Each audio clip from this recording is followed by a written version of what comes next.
brought to you by Ridgewood Savings Bank. Multiply the good.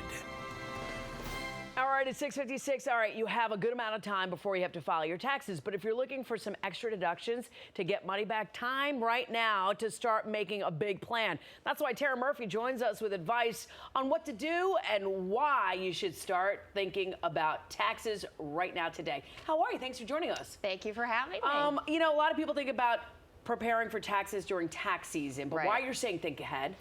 You got to think ahead and you got to get organized right now. Right. In a couple of months, you're going to have a flurry of paperwork coming through the door. So you want to make sure that you have a folder, a box, just someplace safe to keep everything together. Okay. You want to make sure you have your pay stubs, any kind of receipts that you're going to need for expenses. Right. So when you go to the accountant in a couple of months, you're going to have everything in one place. You're going to be prepared. That's great. Let's talk about deductions. The first off, medical deductions. Yes. So when it comes to medical deductions, you could take up to 10%.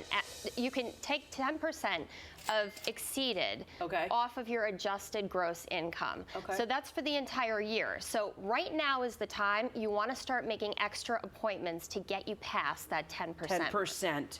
All right, parents paying their kids' tuition, you know, there's a way to get credit for that. I didn't know that. Absolutely. So if you can pay the winter semester tuition now, or in December, you want to do that, because if you wait until January, you're not going to be eligible for the education credit of $2,500. Wow, I didn't even know that there was. I mean, we're talking about preschool, we're talking about all that kind of stuff if you have it, or is it just college? You're talking about college. You're just talking about college. Look at me, I was getting all excited. I was like, oh, is that regular school? That'd be amazing. All right, let's talk about retirement savings. How can we get that taxable income? So this is a really important one. So you're able to contribute up to $5,500 to your IRA.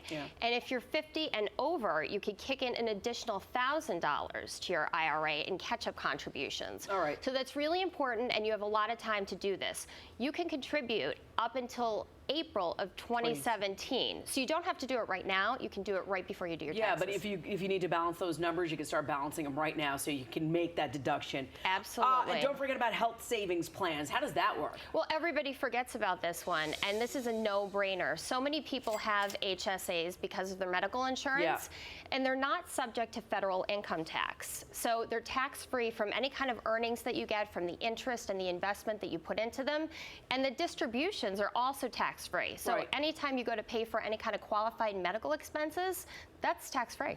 All right, Tara from the street, thank you so much for joining.